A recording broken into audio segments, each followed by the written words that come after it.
Alexander, I know you've had some big fights already, but main event, that sort of thing. But this being on this massive pay-per-view, 3 title fights, does it feel like a big fight for you?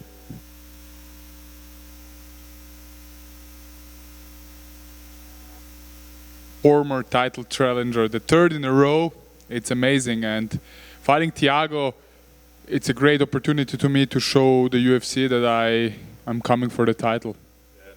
Was there any part of you, I know you would never wish anything bad on another fighter, but was there any part of you that thought, maybe I'll sneak in and fight Jan this week, something will happen to Adesanya, or maybe the card will get changed up? These times are crazy right now. Yes, of course. I had it in my mind, and my coaches told me also, with this COVID thing, maybe you're going to step up. And I say, okay, perfect. I'm going to do it, I'm going to be ready for 5 rounds. I did a hell of a camp and ready to go.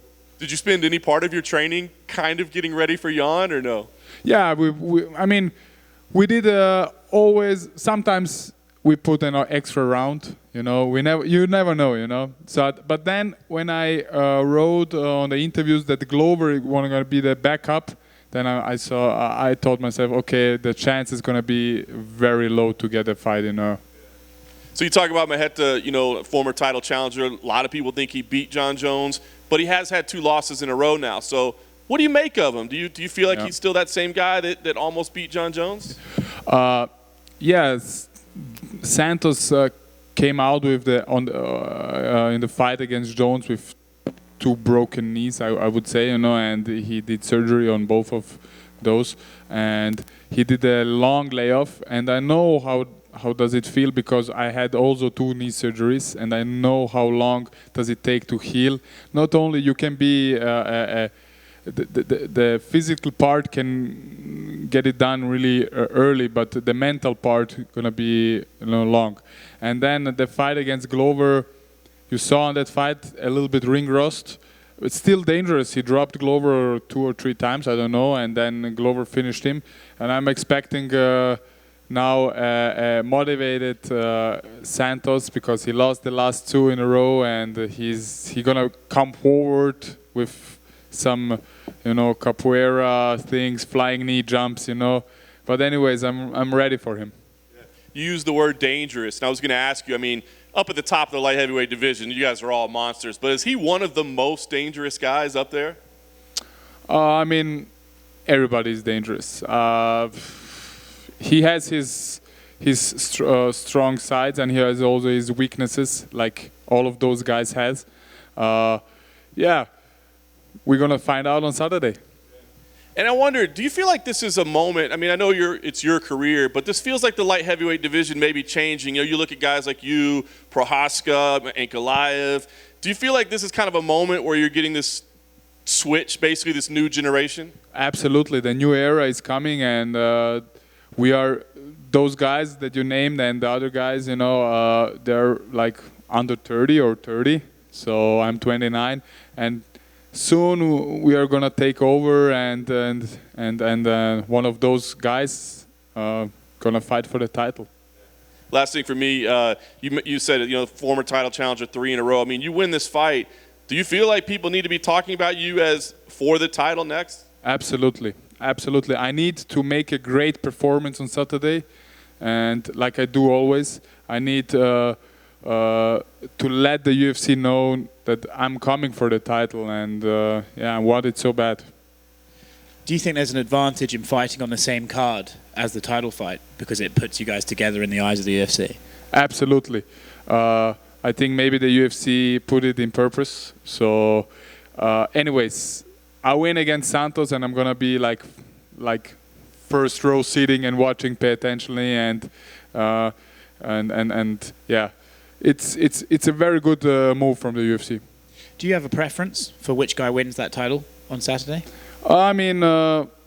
My thoughts are 50-50, but I think if it goes to the distance, Adesanya gonna win, and I think if it comes to the clinch and grappling area, Jan gonna take this in his favor. He's a strong dude, and he's gonna be probably had more weight, more weight than Israel. So let's see how Israel defend those takedowns and everything else. And which would you rather fight? Honestly, I would like to fight Israel. He's a bigger name. All the respect to Jan, he's the champion. You know, he's a bigger name and he's the middleweight champion. To fight him and to win against him and take all his legacy would be great. Well, thank you. Alex, right here. You grew up playing soccer, as many people in your part of the world do. That's obviously still king, the sport of soccer, football. But what's the trend you're seeing as far as MMA in Central Europe? Are there more kids training in it now? I'm still on it, you know, to make MMA popular in the country where I live, in Vienna, Austria. My roots are from Serbia. I mean, the former Yugoslavia, and the MMA is there quite big, and I think after this win and when I get a title, it's gonna be huge there, and I'm really working forward to make MMA great in Austria, and not only in Austria, in whole Europe. You know, like for example, Conor did to Ireland. Yeah, I was going to ask you that. Like, obviously, you know, you're fighting to get the belt, and you know, individual accolades and individual recognition. But how important is it to you to kind of show people in your, you know, your part of the world that, you know, a fighter from this area can become UFC champion?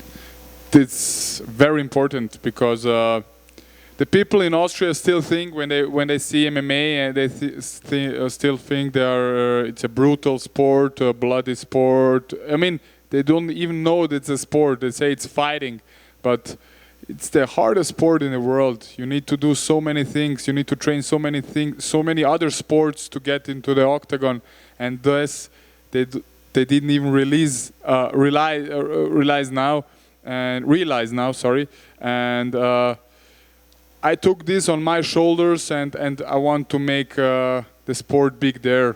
Yeah. Thanks, man. Welcome. Aleksandar right here.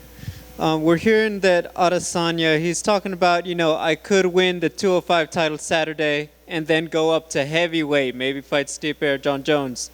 If that were to happen, what do you think should happen at 205? They should put an interim title as soon as possible then, because you cannot defend 3 titles in a row. You cannot defend. I mean, you cannot defend middleweight, light heavyweight, and then going for the heavyweight. I mean, we are guys waiting, you know, for our shot, and this would be disrespectful for us. And for that interim title, you and Glover, or do you think it should be another Yes, of course. fight? Yes. Thank you. Welcome. Glover's actually weighing in on Friday to serve as the backup. Was that offered to you at all to serve? Because he said he didn't want to fight. He only wants to fight for the title. Yeah, no, never. I saw it on the media that Glover is going to be a backup fighter, and before that, like I said, no, I was still hoping something has happened. I'm going to step in, but then I saw this, and yeah, it's a good move from the UFC, and all hats off of Glover. He deserved a title shot. He's the #1 contender, you know. But after I beat Santos on Saturday in spectacular form, the UFC need to give an eye on me. Alexander, in terms of danger and finishing ability between opponents you've fought so far, do you think that Thiago Santos is the most dangerous out of everyone you fought? Yeah, probably. He's very dangerous, you know, with his kicks, his strikes. He's very explosive, and I had some dangerous guys also, like Jimmy and Volkan, and there are those top elite fighters, you know. And like I said, Santos is the 3rd former title challenger in a row, and this is something, you know. So we are all dangerous in this sport, and all dangerous especially in the top 15, you know. But anyways, UFC is the best league in the world, and the best fighters are there, so everything can happen, and yeah.